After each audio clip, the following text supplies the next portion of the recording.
Olá, turminha, tudo jóia? Sejam bem-vindos todos. Dando continuidade aqui à nossa aula do NEL, né, que é o nosso núcleo de ensino às urgências, eu trago para vocês aqui uma aula sobre traumatismo crânioencefálico, né, que é o famoso TCE, tá jóia? Então, no final, vou dar aqui algumas dicas, né, como a gente fazia o transporte desses pacientes. Então, uma introdução sobre o nosso traumatismo crânioencefálico, né? Primeiro, né, que é a principal causa de morte em públicos jovens. Quando a literatura traz isso, ele está considerando aí os acidentes automobilísticos, né, que é a maior causa de morte no mundo todo, né, em relação a todos os outros as outras causas de morte.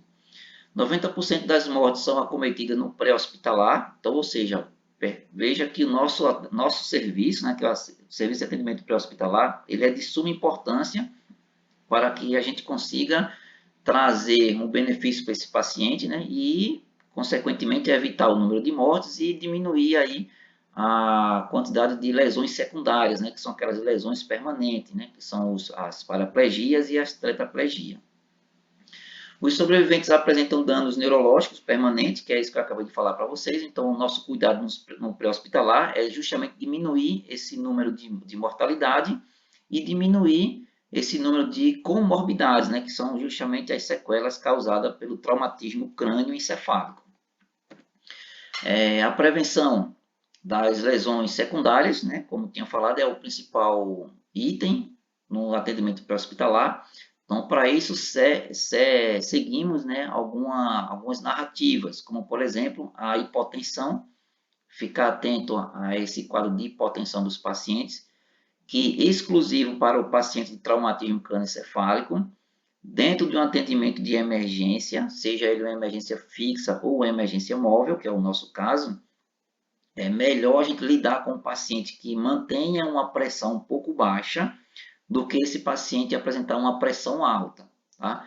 No decorrer dos slides, aqui vocês vão ter essa noção porque que a gente, né, prefere trabalhar com um paciente um pouco hipotenso do que esse paciente hipertenso, tá? Para prevenir essas lesões secundárias, justamente isso, por conta dessa prevenção. Ficar atento no caso das hipoxemias e hipercapneia. Hipoxemia, eu acredito que todo mundo já saiba, né? O que seja. Por exemplo, aquele paciente que está saturando baixo, aquela saturação baixa é um quadro de hipoxemia. Então, a gente deve oferecer um oxigênio que seja compatível para manter esse paciente saturando dentro dos parâmetros aceitáveis, né, que fica ali maior do que 94 e menor do que 100. Cuidado para a gente não deixar esse paciente saturando o tempo todo no oxímetro de pulso em 100, porque talvez a gente esteja fazendo uma hiperventilação para ele. E a hipercapneia, né, para quem não saiba ou nunca ouviu falar, é justamente o acúmulo de CO2 na corrente sanguínea. Né? Esse acúmulo de CO2 vai fazer com que tenha uma pressão do PCO2. Tá? Isso aí é mais para nível de gasometria, a nível de ventilação mecânica, que depois a gente vai falar sobre isso também. Tá? Então, nas prevenções das lesões secundárias, vamos ficar atento à pressão do paciente, a hipoxemia, que a gente consegue ver isso com o oxímetro de pulso dentro das nossas VTRs, e a nível de hospital, ficar atento também à hipercapneia, que isso a gente só consegue identificar com um exame de sangue chamado de gasometria arterial. Um terceiro item, né, das nossas prevenções de lesões secundárias vem justamente com as alterações do HGT. Tá? Então, ficar atento, que é muito comum o paciente que apresenta um TCE, ele apresentar também alterações do hemoglucoteste. Tá? Especificamente, nesse manejo inicial de paciente com traumatismo crânioencefálico, né, eu deixo uma dica para vocês aqui bem importante, a questão do soro para esse paciente. O ideal é que a gente venha fazer um soro glicosado para esse paciente. Por isso que é importante a gente ficar monitorando o HGT desse paciente para que ele não venha fazer uma hiperglicemia, tá? Mas o soro para esse paciente, no manejo inicial, não é o fisiológico, não é o ringelactato, e sim um soro glicosado, que também no decorrer dos slides a gente vai explicar melhor isso. E ficar atento a esses pacientes que vêm apresentar crise convulsiva, tá? Então, especificamente para a crise convulsiva, vamos atentar para o tempo de convulsão, né, quanto tempo esse paciente fica em crise. Lembrando que esse tempo do paciente em crise é o tempo que o paciente não respira com qualidade, ou talvez ele já esteja fazendo uma apneia também durante as convulsões. E essas apneias, ela vai trazer mais lesões secundárias. Ou o tempo de convulsão, ou quantas vezes esse paciente vai ter nessa crise, né, que é aquela crise de repetição. Então, digamos assim, a cada 30 segundos ele faz uma nova crise, com mais 30 segundos uma outra crise. Então, cada crise dessa é uma lesão secundária que vem acometendo também com esse paciente. Então, primeiro passo do atendimento, né, desses pacientes com traumatismo crânioencefálico é ficar atento a esses 4 itens que pode levar o paciente a uma lesão secundária, ou seja, é uma lesão pelo manejo inadequado com o paciente. Isso fazendo com que ele tenha um agravo nas suas condições clínicas. Aqui eu trago uma revisão simples de anatomia para vocês ficarem atentos como que é a nossa estrutura, né, do sistema nervoso central, o qual tem a proteção da calota craniana. Por baixo da calota craniana temos as 3 camadas das meninges, como mostra aqui as imagens. A primeira camada é a dura mater, a pia mater e a aracnoide. Por baixo da aracnoide vai ter justamente a massa, né? O nosso sistema nervoso central ele é formado por massa e líquido. Esse líquido tem o licor, que é o líquido raquimedular, e tem o sangue. Fora esses 2 líquidos, temos aí a massa cerebral. Então, vamos ter o paciente que tenha sofrido um traumatismo crânioencefálico, ele pode estar apresentando lesão desses líquidos, ou de sangue, ou do licor, ou então lesão da massa, que é quando tem um edema, o edema cerebral. Então, ou ele vai apresentar um edema cerebral, ou ele vai apresentar uma hemorragia subdural, uma hemorragia subaracnoide, ou seja, que está entre as camadas dessas meninges. Tanto no aumento da massa, que é o edema, quanto nas hemorragias, as 2 opções vai acometer no paciente um aumento da pressão intracraniana, que é aquela famosa PIC, que ela vai ali entre -3 e +3, que é o normal. Tá? Então, o manejo inicial desse paciente é justamente a gente tentar descomprimir através da farmacologia esses edemas, para não ter esse aumento dessa pressão intracraniana, o qual esse aumento da pressão intracraniana ele é justamente as lesões secundárias que vêm acometer com o paciente. Tá? Aqui a gente inicia as classificações do TCE, né? Ele é classificado por 3 maneiras. Né? A primeira maneira é justamente o mecanismo do trauma, né? O mecanismo, ou seja, o que foi que aconteceu, o que foi que ocasionou esse traumatismo crânioencefálico. Esse traumatismo ele vai se classificar de 2 formas, ou o traumatismo fechado, ou o traumatismo penetrante. No traumatismo fechado, né, é aquela explicação do slide anterior, o qual vai ter ou hemorragia epidural, ou uma hemorragia subaracnoide, ou então ele vai ter um edema cerebral.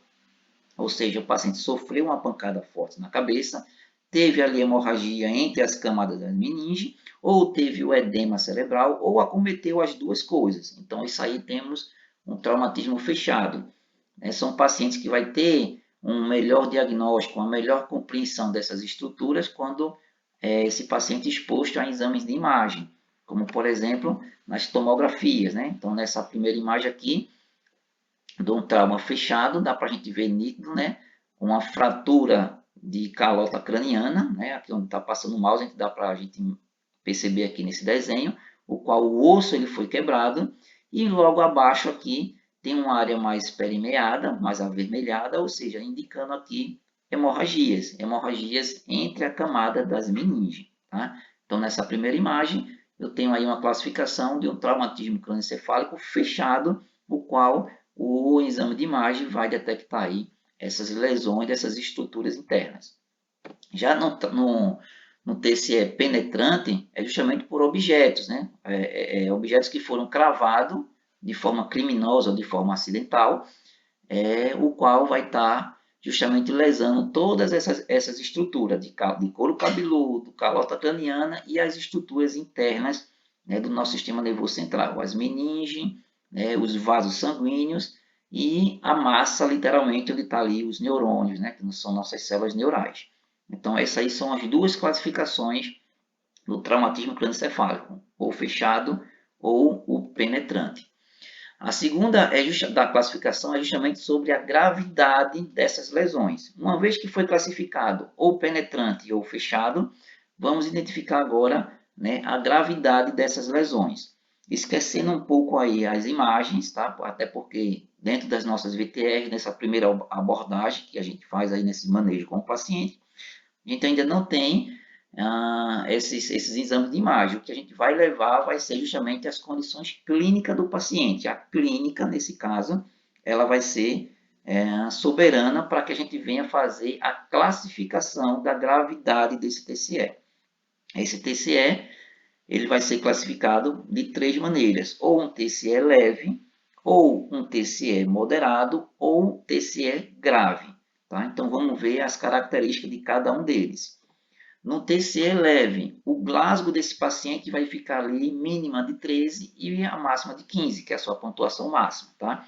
Então, tem um paciente, o qual ele é um paciente responsivo, é um paciente consciente, orientado, verbalizando as suas necessidades, porém, ele pode apresentar aí alguma alteração na sua soma da escala de coma de Glasgow, mas ele não tem ainda aquelas alterações cognitivas ainda muito específicas. Ele pode apresentar uma confusão mental, né? Ou seja, é aquilo que a gente chama de algo orientado. Tem hora que ele fala, né, que as coisas estão conivente com a situação, mas tem hora que ele perde um pouco da, do seu meio, né? Então ele tem ali algo orientado, então, ou seja, ele está um pouco confuso, nessa confusão mental.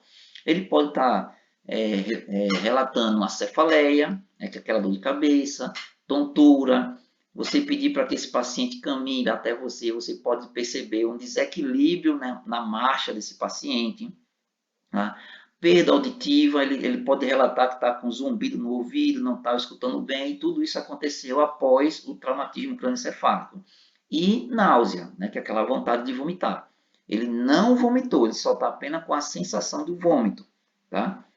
Se ele já tem o episódio de vômito, ele já foge dessa classificação de TCE leve. Tá? Então, no TCE leve é a confusão mental, cefaleia, tontura, desequilíbrio na marcha, pode apresentar perda auditiva e nauseado. Vamos ficar atento justamente para a característica que foge desse paciente. Ele pode, nesse primeira abordagem, nesse primeiro manejo, ele ser um paciente de TCE leve, mas ele pode evoluir para um TCE moderado. Então, como que vai ser essa evolução para um TCE moderado? Ficar atento no rebaixamento da consciência por mais de 30 minutos. Então, lembra aqui que eu tenho o item de confusão mental. Então, digamos que ele apresente uma desorientação por mais de 30 minutos, né? Seguido justamente da êmese, ou seja, aquela vontade de vomitar. Então, ficar atento a esse tempo que ele pode apresentar essa confusão mental. Um tempo maior de 30 minutos, ele já foge da característica de TCE leve. Ou então, quando o paciente apresenta um Glasgow de 15, porém, um Glasgow menor do que 15, né, que vamos dizer ali, vamos dizer o que o texto está mostrando para a gente, um Glasgow de 13. Porém, esse Glasgow de 13 já está há mais de 2 horas que aconteceu o traumatismo crânioencefálico. É muito comum justamente nesses nossos transportes. Por exemplo, o paciente ele foi atendido por SAMU, pelo Corpo de Bombeiro, foi levado para a unidade hospitalar, e lá nessa unidade hospitalar foi feita tomografia, foi feito isso, foi feito aquilo, e o médico decidiu fazer o transporte para uma unidade de especialista. E aí esse transporte é nosso. E aí quando a gente chega para transportar esse paciente, da hora que acometeu o acidente até a hora que a gente está fazendo o transporte, já se passaram mais de 2 horas. Então é importante quando a gente chegar no hospital de origem para fazer esse transporte desses pacientes com TCE, é certificar há quanto tempo que aconteceu o traumatismo crânioencefálico, porque aí o paciente que já tenha mais de 2 horas do acidente até o início da nossa abordagem, se passou de 2 horas, e ele permanece com um Glasgow de 13, um Glasgow de 14, ele foge da característica de TCE leve. Ele já entra na característica de TCE moderado. Tá? TCE moderado, a princípio, ele vai ter um Glasgow ali entre 9 e 12, mínima de 9 e máxima de 12, tá certo? Exceto aquele caso que eu acabei de explicar, mais de 2 horas com Glasgow de 13, então ele já entra nessa característica de moderado. Mas a princípio, na sua abordagem, um Glasgow ali entre 9 e 12, já de imediato é classificado um TCE moderado, é um paciente que ele requer, que necessita de fazer uma tomografia de crânio, em qualquer manifestação desse paciente, e uma avaliação neurológica, principalmente uma frequência, nessa tomografia de crânio para controle desse paciente. Então, fez uma tomografia, lógico que isso aí vai ficar a nível de hospital, é mais para conhecimento nosso, tá certo? Mas a nível do hospital é aquele paciente que fez a tomografia de crânio, passa por uma avaliação do neurologista e esse neuro com certeza ele vai pedir para repetir essa toma daqui a 4 horas, daqui a 6 horas, daqui a 8 horas, para ter o controle disso, para saber se esse paciente está evoluindo ou regredindo. Para o nosso atendimento emergencial, vamos ficar atento a essas alterações. Paciente que apresenta fratura de crânio ou calota craniana, e lesões basilares. Tá? Quem são essas lesões basilares? São lesões de base de crânio.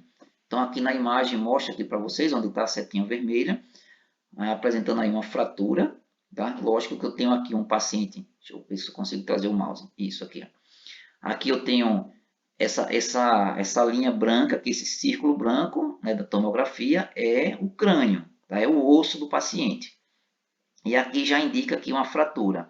Essa massa mais cinzenta aqui para fora, isso aqui é músculo, tá? É o couro cabeludo. Então a gente aqui já percebe uma lesão galeal imensa nesse paciente. Olha o quanto que essa musculatura aqui edemaciou. Então eu tenho um edema gigantesco aqui. Perceba que esse lado aqui está bem mais espesso do que aqui ó, na região occipital, na região parietal aqui desse lado, tá? Mas na região parietal e a região aqui frontal, eu tenho um edema aqui grande, tá? Então, se a gente avaliasse esse paciente, a gente ia perceber um edema de face, um edema aqui da região frontal grande. E na tomografia mostra aqui uma fratura de base de crânio, uma fratura de crânio, tá? Que é justamente essa fratura de crânio ou de calota craniana. As lesões basilares são lesões de base de crânio, tá? O qual eu tenho aqui, ó, essa região aqui parietal, por exemplo, muito próximo aqui do zigomático, isso aqui já é a base do crânio. Então, essa fratura aqui, ó, vai trazer, nessa outra imagem aqui mostra melhor, nessa região aqui parietal. Então, aqui a gente vai perceber que o paciente ele vai apresentar sinal de Guaxinim, vai apresentar sinal de Bethlen, que são essas equimoses, atrás da orelha, ou essa equimose em torno aí do globo ocular, em torno dos olhos do paciente. Além disso, esse paciente pode apresentar otorragia, que é o sangramento pelo ouvido, ou rinolicorreia, que é um líquido claro saindo pelo nariz do paciente, tá? Como se fosse uma coriza, por exemplo. Tá? Então, são essas lesões basilares. Sinal de Guaxinim, sinal de Bethlen, otorragia e rinolicorreia.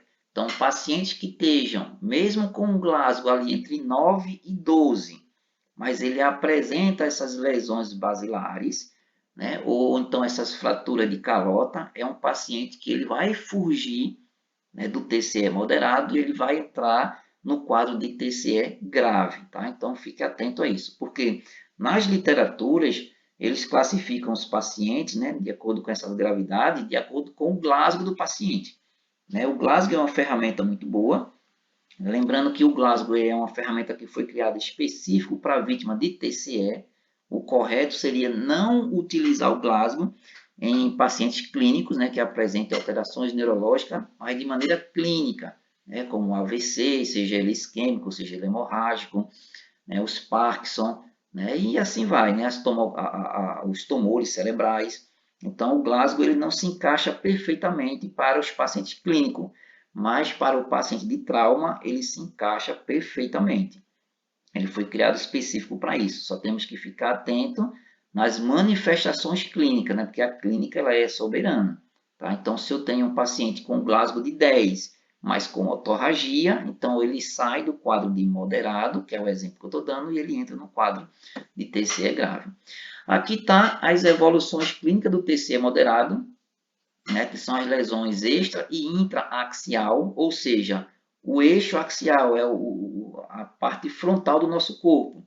Então, se eu tenho um paciente que sofreu um TCE, né, provavelmente esse paciente também, dependendo do mecanismo do trauma, né, dependendo da cinemática do trauma, esse paciente ele pode apresentar fratura de face, ele pode apresentar um TRM, que é o traumatismo raquimedular, a nível de cervical, por exemplo.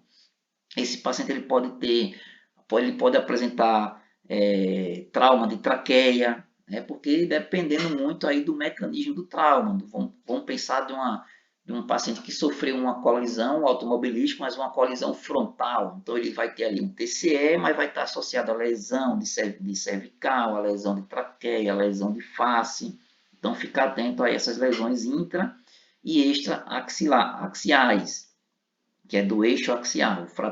Pode ter alteração de trauma torácico, né? Então, vai estar tudo ali associado, vamos depender do mecanismo. Ficar atentos aos hematomas epidurais e subdural, que é aquilo que eu falei para vocês. Por exemplo, em vítima de acidente automobilístico, o qual o carro ele disparou o airbag. Né? Então, você não vai encontrar essas lesões extra ou intraaxiais, mas vocês vão encontrar o paciente com alterações cognitivas, o qual condiz com justamente ou aquela hemorragia epidural ou subdural, ou aquele aumento da pressão intracraniana pelo edema cerebral, o qual ocorreu ali lesões internas. Tá? A gente vai ver isso aqui também, essas manifestações clínicas. Lesões de dentro do parênquima encefálico, né? Ou seja, são pacientes mais graves, né? Lesões do parênquima encefálico. Ficar atento ao padrão respiratório desse paciente, que é muito comum pacientes, né, de alta complexidade com lesão do parênquima encefálico, ele acometer uma lesão a nível de bulbo, né, que é uma parte do nosso cérebro. E esse bulbo é quem manda informação para o nosso sistema respiratório. E aí vocês vão encontrar paciente com respiração em gaspe, fazendo uma apneia com intervalos bem prolongados. Então, são pacientes com rebaixamento de consciência, com Glasgow menor do que 9, que já requer uma ventilação mecânica, uma intubação orotraqueal. É por isso que, de maneira geral, né, a classe médica, né, e os urgentistas, de maneira geral, fala que paciente com Glasgow menor do que 9 já tem indicação de intubação.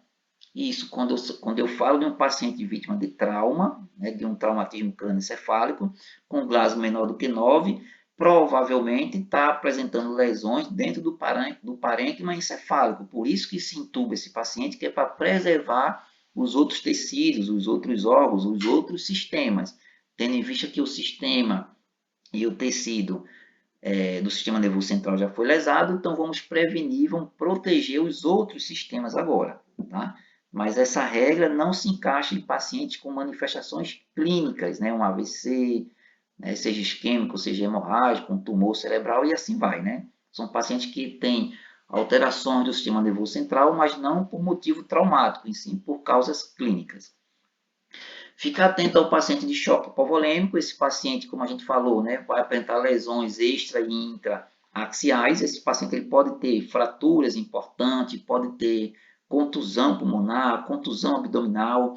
E esse paciente também está aí apresentando um choque hipovolêmico.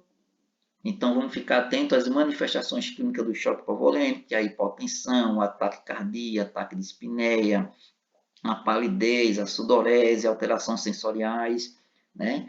E assim a gente tentar corrigir dentro daquele mnemônico X, A, B, C, D, E. Daqui a pouco ele vai aparecer aqui para a gente.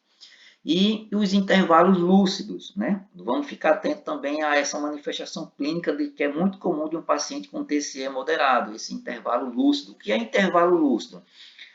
Em alguns momentos esse paciente está responsivo, consciente, orientado, e de repente ele sai desse quadro de orientação e entra no quadro de desorientação. Então vamos ficar atento ao tempo que ele fica desorientado. Tá? Por exemplo, Se o tempo de desorientação for maior do que o tempo orientado, já classifica esse paciente como TCE grave. Ele já está saindo do quadro de moderado e entrando no TCE grave. Um exemplo, se ele ficar 2 minutos orientado e 1 minuto desorientado, ele ainda se permanece como TCE moderado. Se isso alterar, ele ficar 2 minutos desorientado e 1 minuto orientado, então ele já está dando sinais que está saindo do TCE moderado e entrando no TCE grave. Tá? Então, o tempo de desorientação não pode ser maior do que o tempo de orientação. Tá? Se ele inverte isso, ele já está dando sinais que está complicando o quadro clínico dele. Ele tá dizendo, ó, eu estou saindo de moderado e vou entrar no TCE grave, porque eu estou desorientando há muito tempo. Tá? Então, isso aí são dicas imprescindíveis para que a gente venha a ficar atento a esses nossos pacientes, que isso pode acontecer durante o nosso transporte. Chegar no hospital e a equipe hospitalar dizer, não, o paciente está estável, está consciente, orientado, está tranquilo, né? Tá lá, pererei, você coloca dentro da VTR, ele começa a apresentar alterações de choque hipovolêmico, alteração na pressão, alteração da frequência cardíaca, começa a desorientar em tempo maior, então, ou seja, você já percebe que ele está tendo um agravo do quadro clínico desse paciente. Então, requer aí chamar o médico para que dê aquela assistência aqui para a gente, né? No nosso transporte de UTI, entrar com as intervenções médicas, intervenções medicamentosas. Por isso que é importante aí um conhecimento da farmacologia, para que a gente venha não deixar esse paciente sair do quadro moderado, permanecer com ele moderado para que a gente venha fazer um transporte seguro desse paciente. E os TCE grave, vem aí com o Glasgow menor do que 9. TCE grave, a gente tem que fazer aquele mnemônico, né? Chegou para fazer o transporte do paciente, já sabe, né? Já foi passado que é um TCE grave desse paciente, já está em ventilação mecânica, já está com Glasgow rebaixado. Então, o hospital já fez tudo isso. Quando a nossa equipe chega para fazer o transporte desse paciente, não é simplesmente colocar na maca, não, tá? A gente tem que fazer todo o nosso manejo inicial do paciente, como se a gente estivesse pegando esse paciente na rua. Então, a gente tem que conhecer quem é que a gente está transportando. Então, ainda no leito do hospital, se faz todo o exame desse paciente, né? Tendo como referência o nosso mnemônico X, A, B, C, D, E. Tá? Lembrando que o X são as grandes hemorragias ou as hemorragias de difícil controle. A letra A, de abertura de vias aéreas, se essas vias aéreas estão pérvias desse paciente. A letra B, de boa ventilação, saber se esse paciente está fazendo uma boa troca gasosa, seja ele em respiração espontânea, ou seja ele em respiração por ventilação mecânica. Eu tenho que ver a saturação do paciente, movimento de caixa torácica, frequência respiratória. Né? Na letra C do paciente, ficar atento aos 4 P's, né? Que é o P de perfusão periférica, P de pulso, P de pressão e P de pele, a temperatura do paciente. Ficar atento se esse paciente não está com quadro de hipotermia, se está no quadro de taquicardia, se está no quadro de hipotensão, tudo isso tem que ser visto ali na letra C, que é o que preconiza esses cuidados. A letra D seria justamente a avaliação neurológica, né, ver realmente se o Glasgow do paciente é de 9, é de 8, é de 7, ou se esse paciente tiver em ventilação mecânica, se esse paciente está bem adaptado ao ventilador através da sedação, ou se ele não está brigando com o ventilador, se não é o caso de sedar, de aumentar essa sedação, se é o caso de aumentar a vazão da bomba de infusão, ou seja, a parte neurológica, esse paciente tem que estar bem adaptado aos equipamentos. E a letra E é justamente as extremidades do paciente, ver se não tem lesões associadas ao traumatismo crânioencefálico, luxação, fratura, entorse, contratura, edema e assim vai. Tá? Então, chegou para transportar, faz esse checklist no paciente. Esse mnemônico X, A, B, C, D, E, ele é nada mais nada menos do que um checklist no paciente.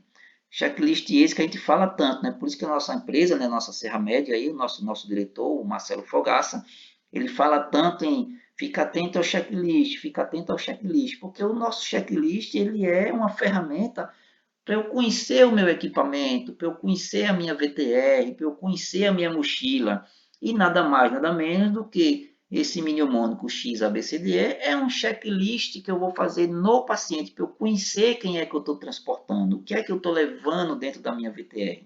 Se esse paciente tem risco iminente, se não tem, qual é a classificação dele, de grave, de moderado, de leve, e assim vai. Então, temos que fazer esse checklist no paciente. Tranquilo? A nível do hospital, ainda tem aí a tomografia de crânio, e lógico que um paciente com TCE grave, ele vai ser conduzido, esse paciente, para uma intervenção na unidade de terapia intensiva, tá? Ele vai ficar sendo avaliado pelo neurologista, é um paciente que provavelmente irá passar por procedimentos cirúrgicos, e o pós-operatório e todo o manejo a nível de hospital desse paciente é dentro de uma unidade de terapia intensiva, até que ele venha evoluindo para melhora, sair do TCE grave e entrar no moderado, do moderado para o leve, para que ele tenha alta de uma UTI. Tá? Ficar atento nos casos dos pacientes com TCE grave, né? Nas soluções que a gente vai infundir nesse paciente, ainda nesse primeiro manejo, né? Que são as soluções hipertônicas ou isotônicas. Essas soluções ela têm a função de redução de edema, que está aí o manitol, o terceiro item é o manitol. O manitol ele é um antihipertensivo cerebral, tanto naquele edema cerebral, ou quanto naquela hemorragia intraparenquimatosa ou subdural ou aracnoide, vai fazer com que tenha o aumento dessa pressão intracraniana, que é a PIC. E o manitol ele é um antihipertensivo justamente para isso, para evitar essa pressão. Tá? Lembra do soro que no início eu falei para vocês que a gente ia falar um pouco mais sobre esse soro?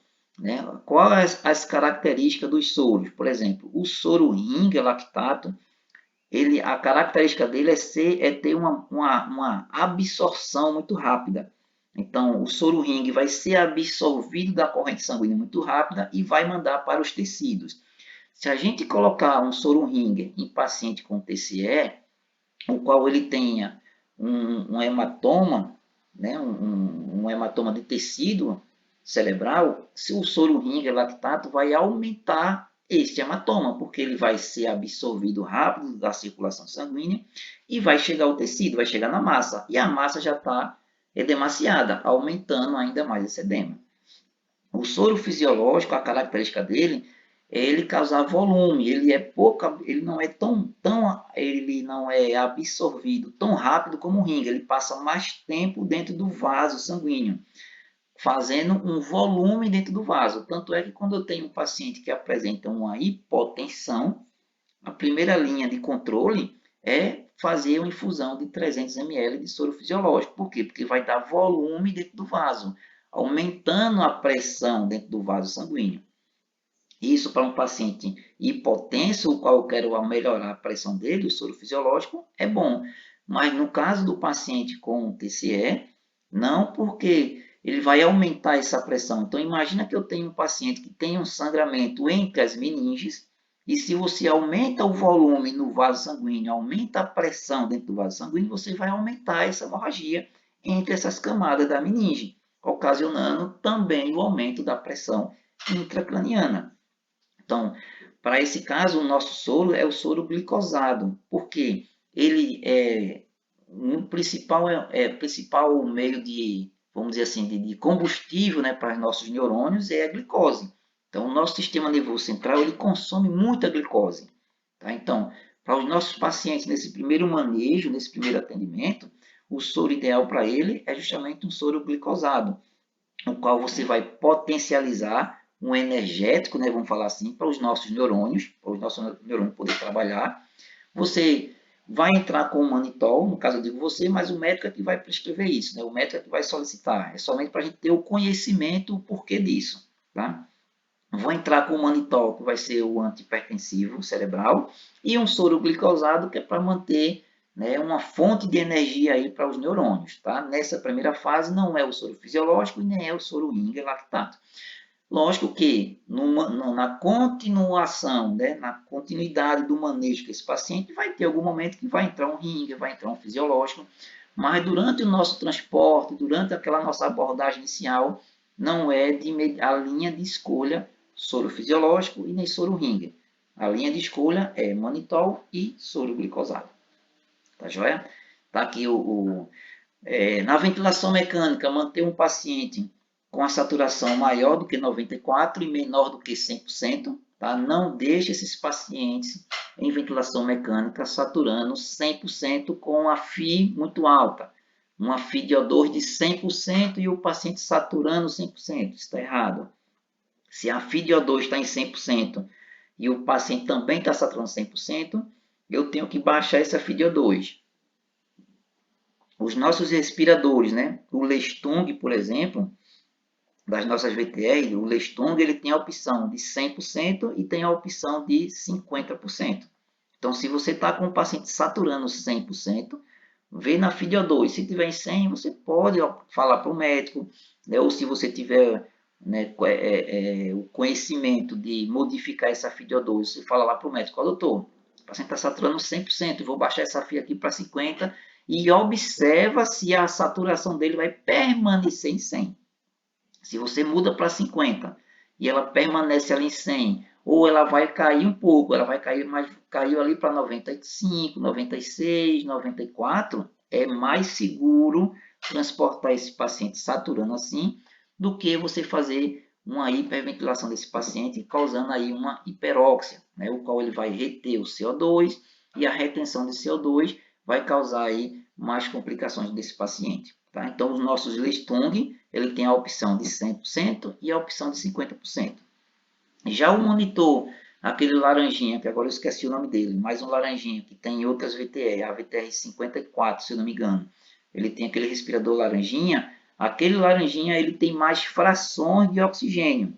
Tá? Então ele vai ali de 50 até 100, você pode colocar 51, 52, 53, 54, e aí você ia aumentando até 100%. Então, né, aquele respirador laranjinha, o menor, ele dá essa opção para o profissional trabalhar melhor o paciente. Já os Lestung só tem a opção de 100 ou de 50.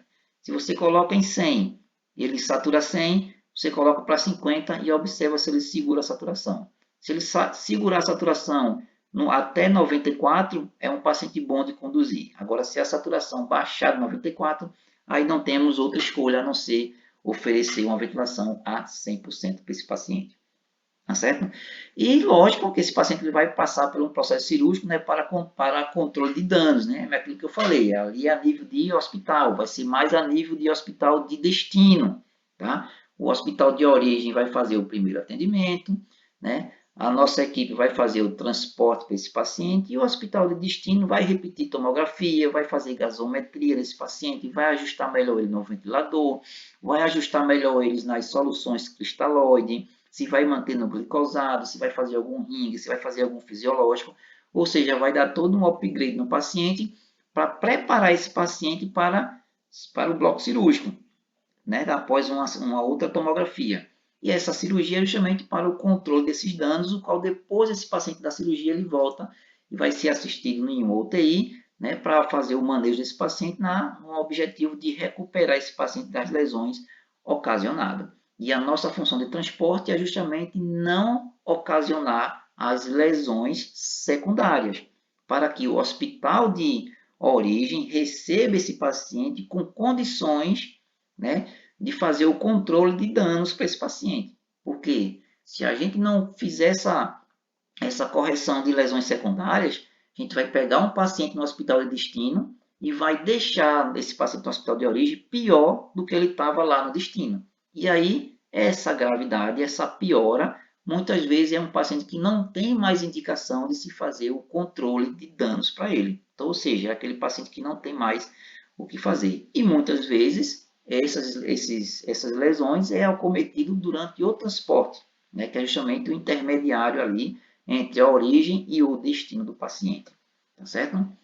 O resumo do atendimento do paciente com traumatismo crânioencefálico é justamente fazer a nossa abordagem inicial nesse paciente, seguindo o nosso checklist, que é o mnemônico X, A, B, C, D, E, e ver as lesões de cada etapa, de cada letrinha dessa, o qual está fazendo.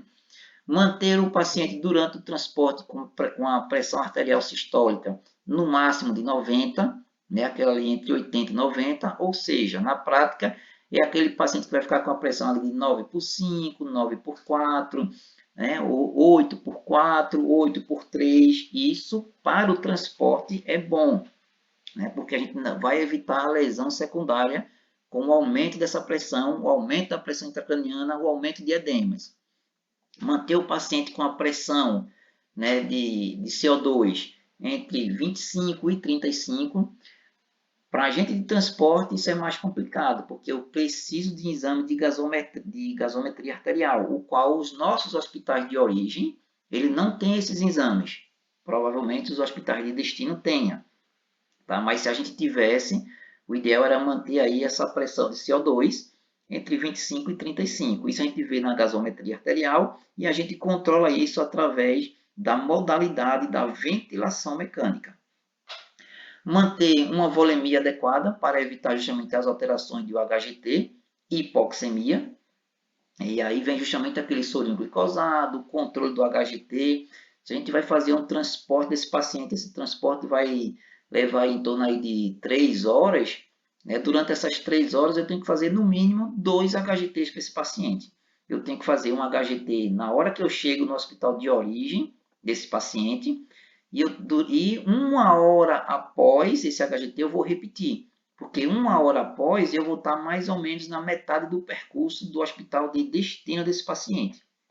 Tá? Então, chego no hospital de origem, qual é o HGT desse paciente? Ah, eu não tenho, ou eu tenho o HGT de tanto. Já pergunta há quanto tempo foi feito esse HGT, mas esse HGT foi feito agora, tem quanto tempo que foi feito? Ah, esse HGT já tem aí uns 30 a 40 minutos. Opa, então vamos ver um agora, tá? A não ser que você chegue e tem um HGT desse paciente, tem, foi feito agora, né? Tem 5 minutos, tem 10 minutos que a gente fez, tranquilo.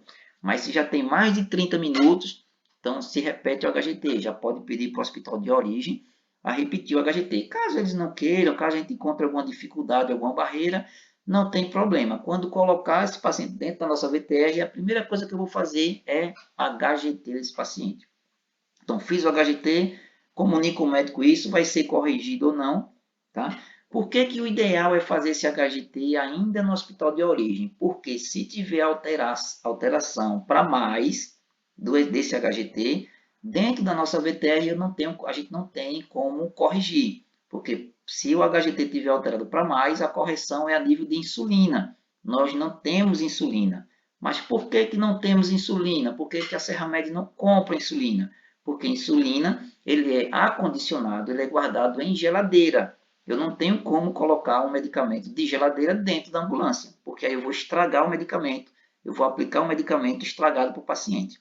Tá? Então, o ideal, esse primeiro HGT, ele ser feito ainda na unidade de origem por conta disso. Porque se tiver alterado para mais, o hospital tem insulina, o hospital tem geladeira. E aí a gente corrige. Agora, se esse HGT tiver para menos, aí uma glicosezinha nós temos nas nossas mochilas. Tá? Tanto na mochila básica quanto na mochila avançada temos as nossas glicoses. O problema é se esse HGT der alto. Eu não tenho como baixar. E aí, se a gente vê isso depois que saiu do hospital, complicou, porque eu vou passar aí 2 horas, 2 horas e meia, 3 horas com o paciente sem fazer essa devida correção. Tá? Então, se por acaso vocês chegarem no hospital e encontrar uma certa barreira a se fazer esse HGT, explica ao colega, eu preciso disso, né? Porque se tiver elevado para mais, eu não tenho como corrigir, porque a insulina se guarda em geladeira, a gente não tem geladeira dentro das ambulâncias, e aí com certeza eles irão entender. Se vão fazer de boa vontade ou de má vontade, não interessa, interessa que vai ser feito. Tá? E por último, aí uma tomografia, né, para acompanhamento da neurologia, né, que é a neurocirurgia, né, dependendo do quadro clínico desse paciente, que vai ser feito aí essas intervenções cirúrgicas a nível de hospital. Beleza, turminha? Durante o transporte, manter a maca elevada a nível de 30 graus, para que no movimento da VTR, ali, a aceleração e desaceleração, noteia o aumento e a diminuição da pressão intracraniana por várias vezes durante todo o transporte. Então, é por isso que um dos cuidados do transporte é manter a maca, né, a cabeceira da maca, elevada no ângulo de 30 graus. E o controle cervical, né, sem o uso do colar. Né, e aí entra já o protocolo novo, né, do PHTLS, a última edição. Ele preconiza que pacientes que apresentam TCE grave, aí eu volto lá nos slides, quem são os TCE grave? Rebaixamento de consciência, fratura de base de crânio, através de sinal de Bethel, sinal de Guaxinim, otorragia, rinolicorreia. Esses pacientes não é indicado mais colocar o colar cervical. Por quê? Porque prejudica o retorno venoso. O sangue sobe através da artéria carotídea, mas na hora desse sangue voltar pelas veias carotídeas, essas veias vão estar pressionadas, né, por conta do colar cervical. Então, o controle da cervical desse paciente vai ser feito com o emprego das mãos do socorrista. Então, nós iremos ficar segurando a cabeça do paciente durante todo o transporte até chegar lá no hospital e isso ser passado para a equipe hospitalar. E ainda explicar o porquê que não tem o colar cervical para que a unidade hospitalar não leve como um má procedimento da equipe de transporte.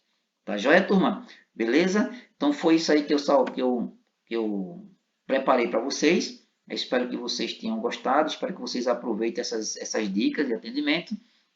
Vou deixar em seguida aí um questionário para que vocês venham responder esse questionário e no decorrer dos nossos plantões, dos nossos encontros, a gente discute aí esses questionários. Tá joia? Um forte abraço para todos.